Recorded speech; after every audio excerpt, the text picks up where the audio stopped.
नमस्कार, साहित्य तक के बुक कैफ़े के एक दिन एक किताब में मैं जयप्रकाश पांडे आपका स्वागत करता हूं। और आज मैं मुकेश नेमा के व्यंग संग्रह फुर्सतिये के साथ उपस्थित हूं।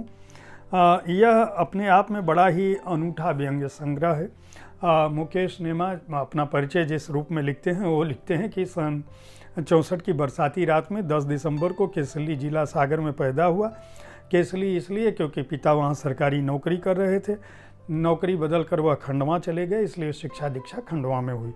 उनकी देखा देखी पढ़ने की दिलचस्पी जभी बचपन में हर शाम खंडवा में माणिक्य वाचनालय में गुजारा और किताबें पढ़ने के अलावा कुछ नहीं किया। कॉलेज की पढ़ाई नरसिंहपुर में हुई। 23 साल की उम्र में सरकारी अफसर हो गए। Additional commissioner excise Madhya Pradesh में है। जीवन ठीक ठाक चल रहा है और आम तौर पर जैसा कि सरकारी नौकरी पाने के बाद आप निकाले नहीं जाते, रोजी रोटी की चिंता नहीं होती, इसलिए सरकारी नौकरी अच्छी छोकरी दिलवाती है। ये उन्हीं के शब्द हैं मुकेश नेमा के। इसलिए ज़िंदगी सुख से बीतती है और आप वह सब कुछ कर सकते हैं जो आप करना चाहते हैं। तो सरकारी नौकरी के इन तमाम फ़ायदों का मज़ा लूटने के बावजूद उन्होंने नौकरी में उतना ही काम किया जितने से काम चल जाए, उतनी ही नौकरी की। और कम काम करते हैं, इसके पीछे उन मुकेश नेमा का तर्क है कि कम काम करते हैं तो कम गलतियां होती हैं और कम गलतियां करने वाला सरकारी आदमी हमेशा सुखी रहता है। तो इस कम काम करने का एक फ़ायदा यह भी है कि वक्त की कमी नहीं होती, और वक्त की कमी नहीं होती तो उसका इस्तेमाल घूमने फिरने, दुनिया और लोगों को समझने और फेसबुक पर लिखने पढ़ने में काम चल जाता है। साहबनामा जो व्यंग्य संग्रह है, इससे पहले उनका प्रकाशित हो चुका है। तुम्हारी हंसी सदा नीरा ये काव्य संग्रह आ चुका है। और यह जो तीसरा काव्य संग्रह उनका, मतलब तीसरी कृति कह सकते हैं व्यंग्य संग्रह, यह जो है फुर्सतिये के नाम से निकला है। और ये भी उन्होंने फुर्सत में लिखा है, इसीलिए इसका नाम फुर्सतिये रखा गया है। इस व्यंग्य संग्रह की एक जो खासियत है, इसमें कुल 51 व्यंग्य हैं और हर व्यंग्य जो है किसी न किसी अखबारी खबर पर है और बाकायदा उस खबर की तस्वीर भी उन्होंने दे रखी है। यानी एक तरह से जब मुकेश नेमा की नज़र के सामने खबरें गुजरी तो उनके दिमाग में तुरंत व्यंग्य सामने आया। और व्यंग्य भी किस तरह के हैं? पारो ने कहा शराब छोड़ दो, ये जो है जज ने कहा नशा छोड़ दो, बुजुर्ग बोला पत्नी नहीं शराब प्यारी। ये जब खबर थी तो उन्होंने इस पर लिखा कि पारो ने कहा शराब छोड़ दो। इसी तरह से दैनिक भास्कर एक अखबार में खबर छपी, सूरत में अनोखी घटना, बेटे की शादी से पहले ही पिता समधन को लेकर भागा, शादी टूटी। अब इस पर उन्होंने व्यंग लिखा है, आज हमारे दिल में अजब ये उलझन है, हम काले हैं तो क्या हुआ दिलवाले हैं। ये गाना आपने सुना होगा। ये है पति बोला पत्नी कहती है तुम काले हो तुम्हारे साथ नहीं रहूँगी। ये इस खबर के बाद उन्होंने ये व्यंग लिखा। मुन्नी बदनाम हुई पर नाचे अतिथि विद्वान कर्मचारी, इस पर होशंगाबाद में गर्ल्स कॉलेज का जो मामला था उस पर उन्होंने ये व्यंग लिखा। अखंड बहनापे का करवा चौथ, 3 बहनों ने एक शख्स के लिए रखा करवा चौथ, इस पर उन्होंने लिखा है। और वह स्त्री है कुछ भी कर सकती है, जज रह चुकी महिला ने पूर्व पति से दोबारा शादी की ताकि वह तरक्की न कर पाए। यह व्यंग जो है उन्होंने लिखा है। 7 खून मुआफ के आगे का लेबल, यह हरिद्वार 100% महिलाओं ने पत्नी के रूप में जताया दावा, इस खबर पर है।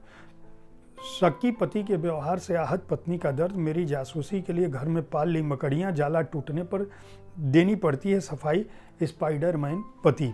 ये मतलब जिस तरह के व्यंग हैं हमारे जनजीवन में, रोज़ की घटनाओं में, रोज़मर्रा की घटनाओं में, हमारे अड़ोस पड़ोस जो लोग भी आते हैं, ऐसी घटनाएं घटती हैं, हमारी नज़र उन पर पड़ती है, लेकिन हम उन खबरों को अनदेखा कर देते हैं या उन पर सोचते भी नहीं हैं, एक सरसरी निगाह डाल के निकल जाते हैं।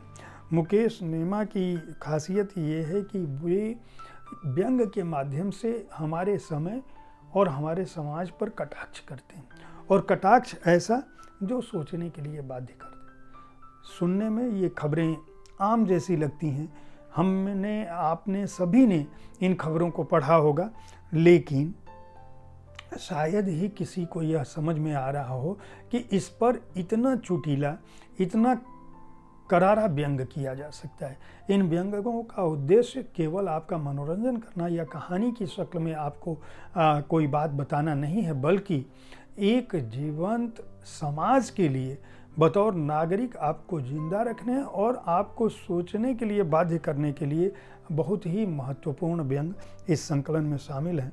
जैसे एयर इंडिया टिंडों की शरण में, एयर इंडिया क्रू मेंबर को परोसेगी टिंडे, इस तरह की छोटी मोटी खबरें, यहाँ तक कि ग्वालियर में जो गर्मी होती है उस पर पारा जो बढ़ जाता है, उस पर भी उन्होंने व्यंग लिखा है। इसके अलावा एक ऐतिहासिक घटना, जब नौकर को दिल दे बैठी थी ब्रिटेन की महारानी विक्टोरिया, नौकर को न समझ लेना कमतर, यह पुरानी घटना है। एक अंतर्राष्ट्रीय घटना है। जापान के होटल ने 123 रोबोट को नौकरी से निकालकर वापस इंसानों को रखा। उस पर उन्होंने नौकर को न समझ लेना कमतर, बड़ी मुझे बड़ी जिम्मेदारी। ये इस खबर पर भी हमारी सुंदरी ब्रह्मांड सुंदरी, उन्होंने जो मिस यूनिवर्स प्रतियोगिता हुई थी उस पर लिखा है। कुल मिला जुलाकर मुकेश नेमा का यह संग्रह बेहद उम्दा व्यंग कथाओं के साथ आपके सामने आता है। जो खबरों पर लिखा गया एक व्यंग है। मध्य प्रदेश के जो रचनाकार हैं वह इस तरह की बहुत सारी रचनाएं लगातार सृजित करते रहे हैं। पिछले दिनों भी मैंने एक व्यंग्य संग्रह की चर्चा की थी। ज्ञान चतुर्वेदी भी मध्य प्रदेश में रहते हैं। व्यंग्य के लिए बड़ा सम्मान, व्यास सम्मान उनको मिल चुका है। मध्य प्रदेश की उर्वर भूमि जिस तरह से दृष्टि डालती है व्यंग विधा को, और जिस तरह से उसने स्थापित किया है, वहाँ के लेखकों की तारीफ की जानी चाहिए। मुकेश नेमा के इस संग्रह को मैंड्रिक पब्लिकेशंस ने प्रकाशित किया है। मूल्य 209 रुपये है और पृष्ठ संख्या है 152। उम्मीद है साहित्य तक का यह एपिसोड आपको पसंद आया होगा। इस कार्यक्रम में हम उन पुस्तकों की चर्चा करते हैं जो आपके पसंद की पुस्तकों के चयन में आपकी मदद कर सकें।